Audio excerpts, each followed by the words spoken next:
दो तरह के इंटरेस्ट कौन कौन से, सिंपल इंटरेस्ट और कंपाउंड इंटरेस्ट।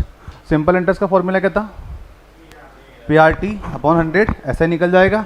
कंपाउंड इंटरेस्ट का फॉर्मूला पता है और इसकी अपन अप्रोच देखी थी, तो SI में कहीं कोई दिक्कत नहीं थी। और कंपाउंड इंटरेस्ट का जो पुराना तरीका था उससे अपन सॉल्व नहीं करेंगे, अपन नए तरीके से सॉल्व करने वाले हैं, ठीक है।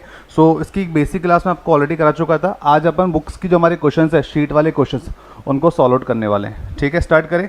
तो सबसे पहले आप लोग देख पा रहे हैं यहाँ पे यहाँ पर जो रेट है वो 10% है, इसको काट के 10% कर लीजिए। तो मैंने आपको दो मेथड सिखाए थे कल, अगर आपको याद हो तो। एग्ज़ाम के अंदर जो क्लिक हो जाए वो बेस्ट है, और सबसे बड़ी बात कि जिससे आंसर जल्दी आएगा वही मेथड अपने लिए बेस्ट है।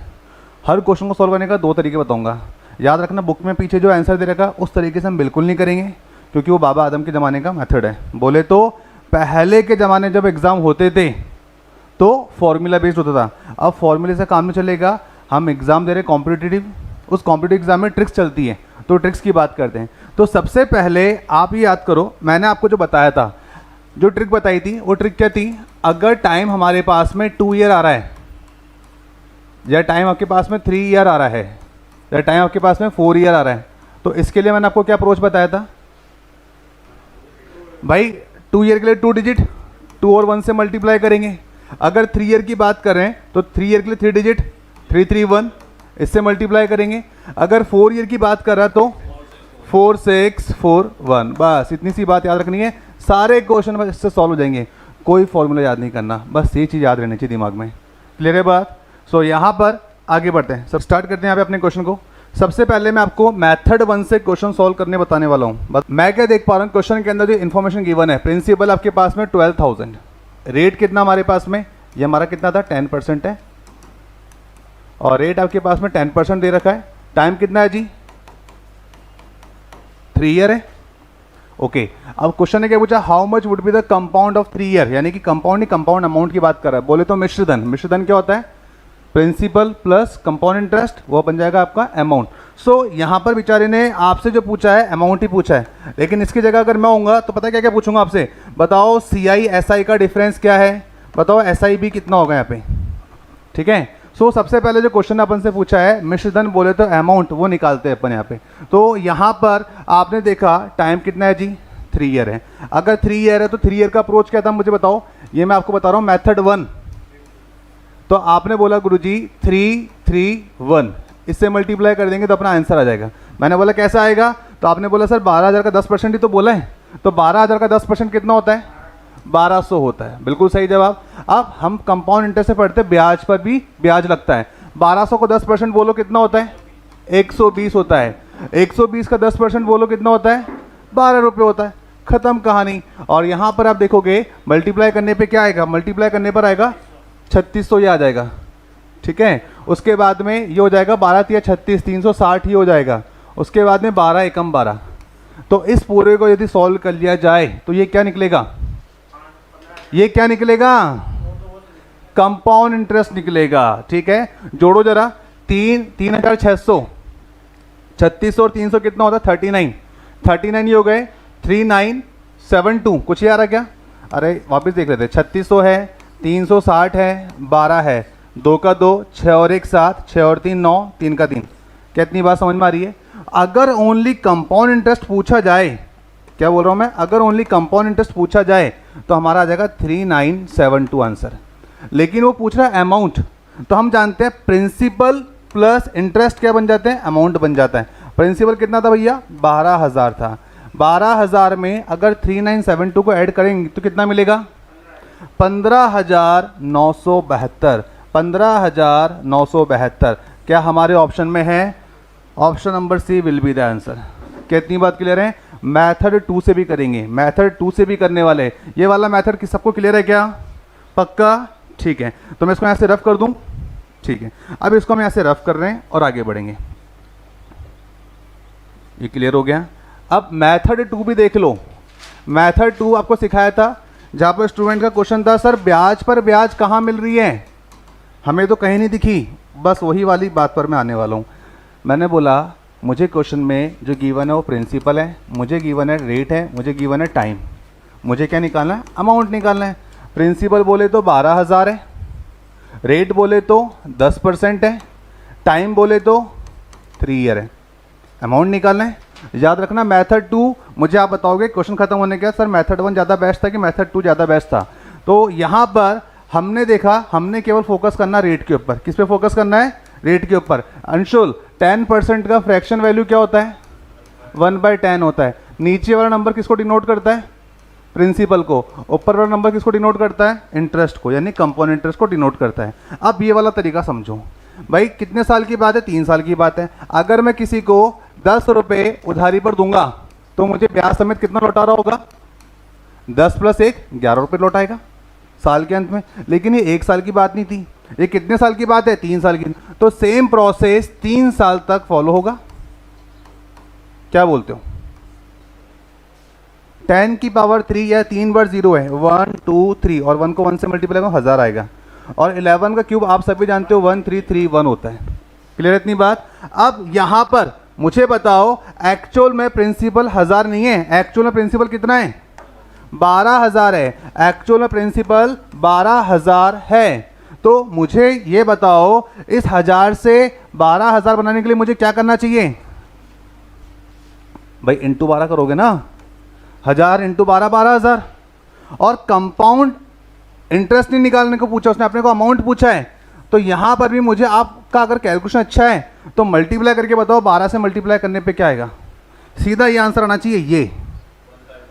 तो देखो 12 एकम 12, 12 तिया 36 और 1 37, 12 तिया 36, 36 और 3 39, 12 एकम 12, 12 और 3 15, 15972। इससे भी आंसर आ गया।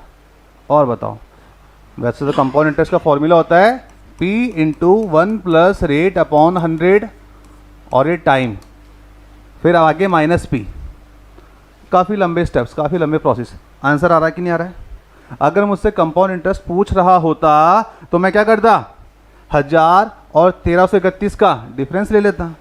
जो भी आता, जितने से यहाँ मल्टीप्लाई हुआ है उतने से ही मैं 12 से मल्टीप्लाई करता, मेरा CI भी आ जाता। अब मुझे बताओ, दोनों मेथड से आंसर आ रहा है कि नहीं आ रहा है? मेथड 1 भी ईजी है, मेथड 2 भी ईजी है, लेकिन तुम्हारे लिए ईजी कौन सा है? पहला वाला, दूसरा वाला? दूसरा वाला सही है ना? लेकिन अगर मेरी बात मानो तो मेथड 1 को प्रायोरिटी दो फर्स्ट पे। ऐसा क्यों सर? क्योंकि उससे आपको CI SI का डिफरेंस पता चलेगा, उससे आपको सिंपल इंटरेस्ट पता चलेगा। इस वाले क्वेश्चन से या इस वाले मेथड से आप 3 ही चीज़ें आइडेंटिफाई कर सकते हो, या तो प्रिंसिपल, या अमाउंट, या कंपाउंड इंटरेस्ट। मेरी बात समझ में आ रही है? और उस वाले मेथड से तो सब कुछ जो जो हो सकता है, CI SI का difference, simple interest, compound interest या अमाउंट, प्रिंसिपल, सब पता लगा लेंगे। इवन अगर रेट मिसिंग करेगा रेट पता लगा लेंगे, टाइम मिसिंग करेगा टाइम मिसिंग को भी हम पता लगा लेंगे। सारी चीज़ें हम पता लगा सकते हैं। दोनों चीज़ें हो गई। यस, ट्री मेथड जो होता है, मैं बिल्कुल सबकी बात समझ गया, वो ब्याज पर ब्याज लग करके साइड में चलता है। वो भाई गुजरे ज़माने की बेकार चीज़ हो गई, साइड में कर दो। जिसने भी सिखाया है उसको बाहर करो। नए ज़माने की, मॉडर्न ज़माने की मॉडर्न अप्रोच, सिलेक्शन लेना नहीं लेना, तो इन चीज़ों से सिलेक्शन होते हैं। हाफेली मेथड बोल दिया गया है। हाफेली मेथड का मतलब होता है HYM के अंदर, यदि मैं आपको बताऊं, हाफेली मेथड के अंदर आपको केवल 2 ही चीज़ों पर ध्यान देना है, रेट और टाइम के ऊपर। हाफेली मेथड में क्या होता है, हम जानते हैं 1 साल में 2 हाफ होते हैं, बोले तो 6 मंथ्स होते हैं, 6 महीने के 2 अगर ले लिया जाए तो 1 साल हो जाएगा। तो हाफेली का मतलब होता है जो भी आपको रेट दी गई है उसका हाफ कर दो, और जो आपको टाइम दिया हुआ है, भाई अगर मैं टाइम को 6 मंथली कैलकुलेट करूंगा तो एक बार 6 महीने ये, एक बार 6 महीने ये, तो 2 बार कैलकुलेट कर रहा हूँ, तो जितने से डिवाइड करा उतने से मल्टीप्लाई कर दो। 2 से डिवाइड कर रहा हूँ और 2 से मल्टीप्लाई कर दूंगा। 2 से मल्टीप्लाई क्यों करा? क्योंकि 1 साल में हाफेली 2 ही होते हैं, 6 महीने के 2 ही पेयर बनते हैं, ठीक है। तो यहाँ से अगर देखा जाए तो 6 महीने ये, 6 महीने ये, तो 2 बार कैलकुलेट होगा इंटरेस्ट, तो इसलिए टाइम डबल हो गया। और रेट क्यों हाफ क्यों करा हमने? तो रेट हाफ इसलिए करा अपन ने क्योंकि इंटरेस्ट आप पूरे साल पे नहीं दे रहे हो, 6 महीने पे दे रहे हो, इसलिए पहले 6 महीने, अगले 6 महीने, दैट इज वाई रेट को हाफ कर दिया। अब इन्होंने मेरे से पूछा सर ये हाफ पहले तो समझ में आ गया, अब क्वार्टरली मेथड बताओ। बस ये 2 ही मेथड है यहाँ पे। 1 साल में 4 क्वार्टर और हर एक क्वार्टर में 3 पैक, ठीक है। तो 3 महीने होते हैं। तो याद रखना, एक क्वार्टर में 3 महीने होते हैं और एक साल में 4 क्वार्टर होते हैं। तो उस हिसाब से यहाँ पे जो हिसाब किताब चलेगा वो 4 वाला चलेगा। भाई मैंने कहा आपसे ये 12 महीने हैं, तो यहाँ पे 6 + 6 मंथ हो गए। अब इस 6 को मैं 2 बार और ब्रेक करूँगा तो 3 + 3 हो जाएगा। इस 6 को 2 बार ब्रेक करूँगा 3 + 3 हो गया, तो 1 2 3 4 क्वार्टर हो गए। अगर आप इनको ऐड करोगे तो 12 महीने बन जाएंगे, बन रहे 12 महीने। तो उस हिसाब से जो हमारे क्वार्टर हैं 4 हैं, तो यहाँ पे भी रेट और टाइम पे फ़र्क पड़ेगा और कहीं फ़र्क नहीं पड़ेगा। अब इंटरेस्ट क्यों रहा है, आपको पता है आपका जिस भी बैंक में अकाउंट है, आपके पेरेंट्स का जिस भी बैंक में अकाउंट है, ये बैंक वाले क्या करते हैं, आपको हर महीने ब्याज नहीं रहे, ये हर क्वार्टर पर आपको ब्याज देते हैं। जैसे 3 महीने पूरे होते हैं आपके अकाउंट में बोलते हैं 1000 रुपये, 1500 रुपये, 1100 रुपये क्रेडिटेड, ठीक है। तो ये 3 महीने का हिसाब किताब लेके चलते हैं। तो यहाँ पर हमने देखा एक साल में 4 क्वार्टर, तो जो भी रेट होगी उसको आपको 4 से डिवाइड करना पड़ेगा, और जितने से डिवाइड कर रहे हो उतने से क्या करना पड़ेगा, मल्टीप्लाई करना पड़ेगा। क्यों करना पड़ेगा, क्योंकि बैंक को पता है मुझे पर्टिकुलर पर्सन ने मेरे अकाउंट में अगर 1 लाख जमा कराया तो 4 ब्याज देना है। मोहित ने अगर 1 करोड़ रुपए जमा कराए तो हर 3-3 महीने के बाद मुझे उसको ब्याज देना है। तो बैंक बोलेगा मोहित को देना कितनी बार ब्याज है, 4 बार देना है। चलो 3 महीने तक तो फ्री है, अपन 3 महीने तक कुछ नहीं देना, उसके पैसे को यूटिलाइज करो, लोन पर बांटो, पैसा बनाओ, उसके बाद में से कुछ जो बचे वो मोहित को दे देना, बाकी सारा अपने अंदर कर लो। समझ रहे हो। तो बैंक की स्ट्रेटेजी क्या, यही तो है। हमको देता है सिंपल इंटरेस्ट ब्याज सेविंग अकाउंट पे, लेकिन जब हम बैंक के पास लोन लेने जाएंगे तो हमको देता है CI, कंपाउंड इंटरेस्ट के हिसाब से ब्याज। तो यहाँ फिलहाल के लिए कहानी में जो ट्विस्ट है वो ये है, एक साल में 4 क्वार्टर होते हैं, हर 3 महीने के बाद यदि मुझे ब्याज देना पड़ेगा, तो जो भी मेरी रेट है, सपोज करो 20% मेरी रेट होती है, तो उसको मैं क्या कर दूंगा, 4 से डिवाइड कर दूंगा। तो एक्चुअल मेरी रेट कितनी बन जाएगी, 5% बन जाएगी। और यहाँ पर जो भी टाइम दे रखा है, हो सकता है आपको बोल दे कि टाइम जो है, इस बार time in terms of months दे दिया, आपको 9 मंथ बोल दिया। सर आपने तो कहा था 4 से मल्टीप्लाई होगा, और जब 4 से मल्टीप्लाई हुआ तो 9 × 4 करने पे क्या मिला, ये 36 जो ना, ये ईयर नहीं, ये मंथ है, मैंने मंथ लिखा ऊपर। और 36 महीने का मतलब क्या होता है, 3 साल। तो 3 साल में अपना जो वाली ट्रिक थी वो अप्लाई हो जाएगी यहाँ पे। ये कहानी समझ में आ रही है आप सभी को। अगर मेरी रेट यहाँ पे 20% होती हाफ ईयरली वाले मेथड में, तो मैं क्या करता, divide by 2, then I will get 10%। कितना हो जाएगा रेट, 10% हो जाएगा। और सपोज करो मेरे पास में अगर टाइम 1 ईयर है, तो टाइम को क्या करना पड़ेगा, डबल करना पड़ेगा। और डबल का मतलब क्या होता है, वो टाइम कितना बन जाएगा, एक्चुअल में 2 ईयर बन जाएगा। क्या बात समझ में आ रही है, बस इतना सा फर्क है। इन शॉर्ट अगर मैं आपसे कहूँ, भाई ये वाली बात हटा दूँ, इस पूरे जो मैंने आपको हिसाब किताब समझाया, इंग्लिश में बोले तो हाफ ईयरली मेथड होता है, हिंदी में बोले तो अर्धवार्षिक। तो यहाँ पर हाफ ईयरली के अंदर केवल रेट और टाइम पे इम्पैक्ट पड़ेगा। हाफ ईयरली मतलब हाफ कर दो, तो रेट को हाफ कर देंगे, तो हाफ करा 2 से डिवाइड किया तो 2 से ही मल्टीप्लाई कर देना, ख़त्म कहानी। हाफ ईयरली के अंदर केवल इतना ही है। आई रिपीट अगेन, अगर मैं क्वार्टरली मेथड की बात कर रहा हूँगा तो फिर से रेट और टाइम पर ही फ़र्क पड़ेगा और किसी चीज़ पे कोई फ़र्क नहीं पड़ेगा। एक साल में कितने क्वार्टर, 4 क्वार्टर होते हैं, तो कुछ नहीं करना मेरे भाई, 4 से डिवाइड कर देना रेट को, और इसी 4 से टाइम को मल्टीप्लाई कर देना। बस यही हाफ ईयरली और ये क्वार्टरली, और कुछ भी नहीं है इसके अंदर, ख़त्म। सबसे पहले मैं क्वेश्चन रीड कर रहा हूँ, ₹6480 @10% rate of CI for 1 year. ठीक है जी। If the condition for interest is half yearly, half yearly बोल दिया भाई इसने, तो हाफ ईयरली का मतलब ये हो गया कि यहाँ पर रेट हाफ होने वाली है और टाइम डबल होने वाला है। तो बताइए how much more will be the amount and more the principal. तो कुल मिलाकर ये क्वेश्चन है, बोला है यदि ब्याज की दर हाफ ईयरली हो, अर्धवार्षिक हो, तो बताओ उसका मिश्र धन मूलधन से कितना अधिक होगा। तो सीधी सी बात है, मिश्र धन बोले तो अमाउंट, मूलधन बोले तो प्रिंसिपल। तो अमाउंट और प्रिंसिपल का डिफरेंस पूछ रहा है, और अमाउंट और प्रिंसिपल का डिफरेंस क्या होता है, कंपाउंड इंटरेस्ट। भाई अमाउंट और प्रिंसिपल की बात चल रही है, सो सबसे पहले मुझे क्या तो दिया हुआ है उसकी हम बात करते हैं। मेरे पास प्रिंसिपल है 6480, मेरे पास में अब रेट और टाइम की बात चलेगी। तो अब देखो यहाँ पे जब इसने हाफ ईयरली बोल दिया है, तो हाफ ईयरली वाले केस में मैंने क्या बोला था, रेट को तो हाफ कर देना और जो भी टाइम उसको डबल कर देना। मेरे पास में जो रेट है कितनी रखी, 10% दे रखी है। इस 10 का यदि मैं हाफ कर दूंगा तो रेट कितनी हो जाएगी, 5% हो जाएगी। और टाइम कितना दे रखा है, टाइम दे रखा है यहाँ पे 1 ईयर, 1 ईयर की बात चल रही है। तो टाइम मेरे पास में थी 1 ईयर है, तो 1 × 2 करूँगा तो कितना हो जाएगा, 2 ईयर हो जाएगा। बोले तो मेरे पास में अब एक्चुअल रेट ऑफ इंटरेस्ट आ गई जो 5% है, टाइम कितना आ गया है, 2 ईयर है। बस इसके ऊपर गेम खेलना आपने। तो इसको हटा दो, बाकी चीज़ों को, हमारे काम की जो बात है वो केवल इतनी बची है।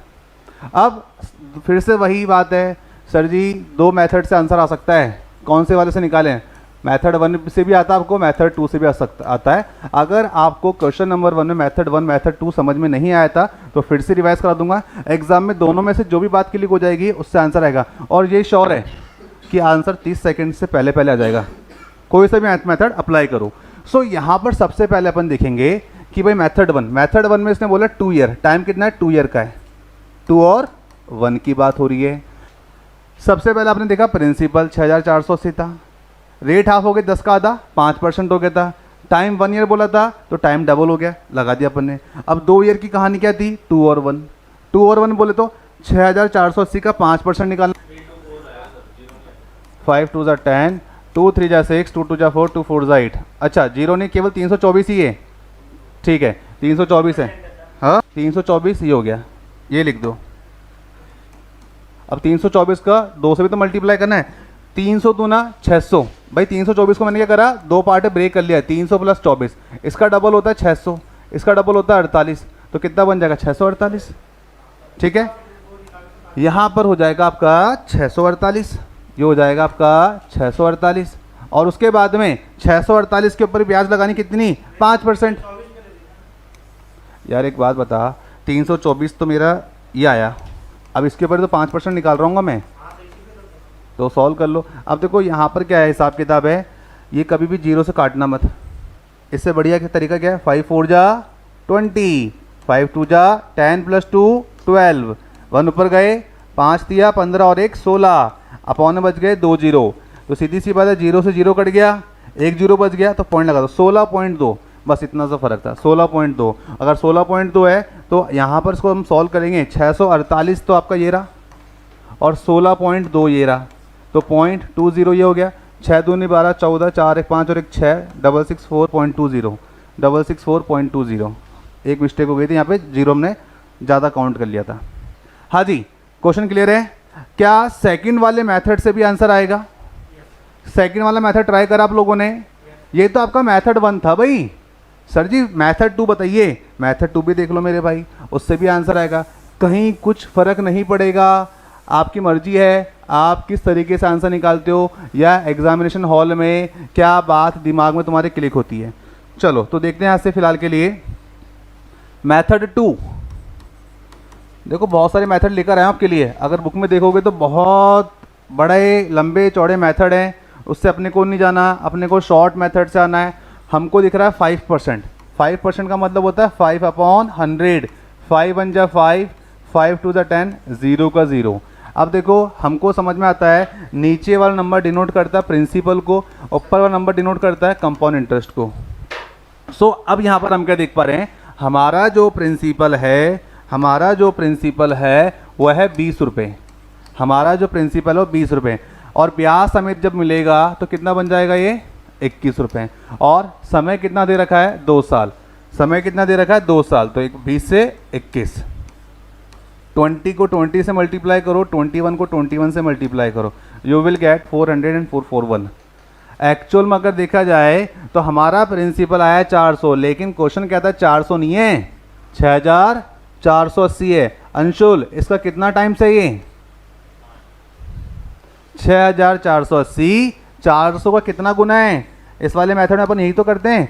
तो अगर नहीं पता चल पा रहा हो तो इससे डिवाइड कर लेना, 0 से 0 कट गए। उसके बाद यहाँ पर मैं लिख सकता हूँ 10 × 4 40 को, तो 400 उड़ाओ, 4 एकम 4, 2 उधर गए, 4 6 24, 4 दूना 8, और एक नीचे 0 और बच गया, तो 16.2, यानी कि 400 का 16.2 गुना है, 400 का 16.2 गुना है। और अगर हमसे इंटरेस्ट पूछ रहा है तो हम जानते हैं 441 क्या है, अमाउंट है। हमसे अगर प्रिंसिपल की बात करें तो क्या है 400 रुपये है।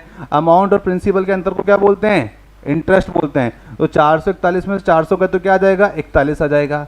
और फिर 41 का भी 16.2 से यदि आप गुणा करोगे तो आपको यही आंसर मिलने वाला है। इस तरीके से भी आंसर आ गया। अच्छा सेम ही है, कोई दिक्कत तो नहीं है, ठीक है चलो। और हाँ बोलो, क्वेश्चन मेरे पास है 4। हाँ भाई समीर, क्वेश्चन जो बोल रहा है प्रिंसिपल तुम्हारे पास कितना है, 4500 है, ठीक है, और रेट ऑफ इंटरेस्ट कितना है जी, 16% है। और फिर क्या बोला, टाइम जो है 9 मंथ्स है। मैं नीचे लिख देता हूँ क्योंकि ये चेंज होने वाला है। रेट 16% बताया इसने आपको, टाइम बताया 9 मंथ्स बोला इसने, फाइन। तो यहाँ से अगर देखा जाए यदि ब्याज की दर, ब्याज की शर्त त्रैमासिक हो, त्रैमासिक बोले तो क्वार्टरली हो, तो क्वार्टरली के केस में क्या करते थे। हाँ भाई युवराज बताओ, क्वार्टरली केस में बिल्कुल सही जवाब, 4 से डिवाइड तो हो जाएगी रेट और 4 से मल्टीप्लाई हो जाएगा टाइम।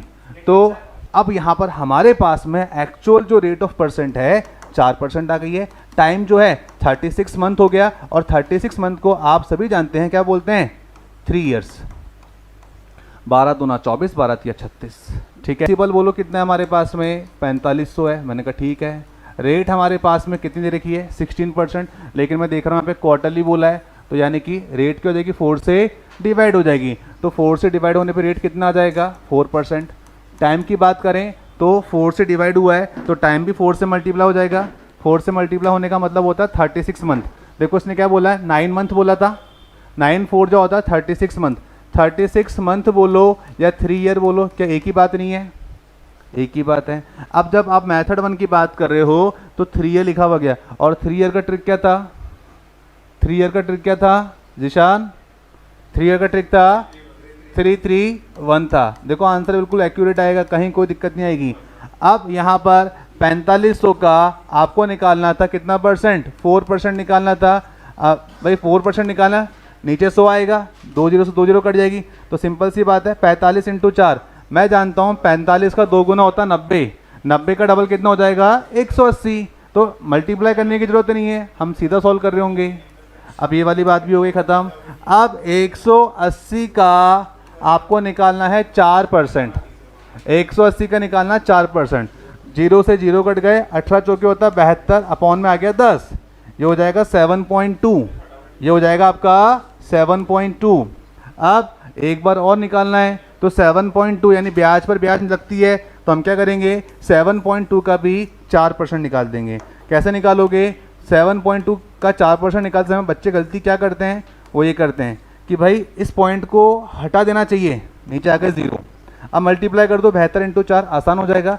4 दूना 8 है, 4 सत्ते 28 है, अपॉन में कितनी जीरो है, 3 जीरो है, तो 3 डिजिट के पहले क्या आ जाएगा, यह हटेगी तो ऊपर 3 डिजिट के पहले पॉइंट आ जाएगा, तो हम कह सकते हैं 0.288, 0.288।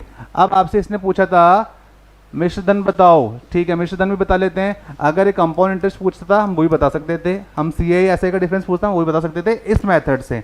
तो सबसे पहले देखो 180 को 3 से मल्टीप्लाई करने पे क्या मिलेगा, 540, ये हो जाएगा 540। 7.2 को 3 से मल्टीप्लाई करेंगे तो मिलेगा 3 2 जा 6, पॉइंट है 3 7 21, ये आ जाएगा, इधर कुछ भी नहीं है। और उसके बाद में 0.288 है यहाँ पे, सॉल्व करोगे तो 540 और 20, 560, 560 61, ये हो जाएगा 561.6 और 2 8 8, ये हो जाएगा आपका क्या, कंपाउंड इंटरेस्ट हो जाएगा। लेकिन मेरे भाई ने मेरे से कंपाउंड इंटरेस्ट नहीं पूछा है, मेरे से क्या पूछा है, अमाउंट पूछा है। अमाउंट का मतलब होता है प्रिंसिपल प्लस इंटरेस्ट। प्रिंसिपल कितना था, 4500 था, कंपाउंड इंटरेस्ट कितना है 561 है, 0.88 है। सॉल्व करूंगा तो कितना का 45 और 500 कितना होता है, 5000 होता है। 5000 + 61 तो 5061 आ गया। पॉइंट में क्या है 88 है, तो पॉइंट में क्या आ जाएगा 88 आ जाएगा। बोले तो option number A is the answer. दोनों मेथड से आपके आंसर आ रहे हैं, जो अच्छा लगे वो उठाइए।